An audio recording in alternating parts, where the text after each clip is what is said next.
Ang ganda naman nito, Ma! Nasa tamang dilig lang yan. It's been a year mula lang sa akin tayo ng mama dahil sa cancer niya. At hanggang ngayon, miss na miss ko pa rin siya. Iba talaga mamahal si Mama. Nagpaplano na kami magpapakasal ni Reza. Ha? Kasal? Caitlyn, buntis ako. Buntis ka. Reza, nandito ako para kay Caitlyn.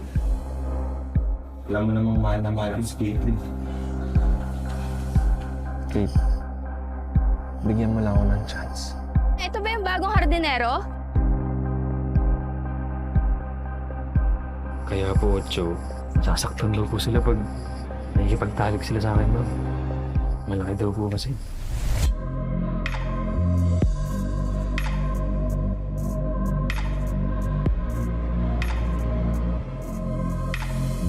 Kailangan mong gamitin kay Caitlyn yan.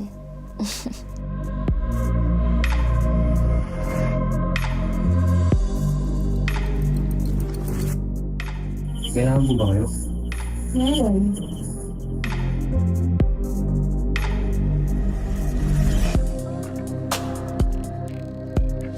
Alam mo, pinaka-ayoko yung binibitin ako.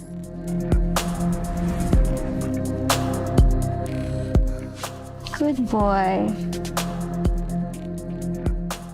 Hindi ko alam kung ano ba talaga to. Pero iba ka.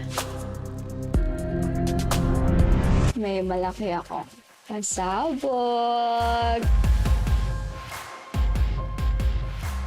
Tama na!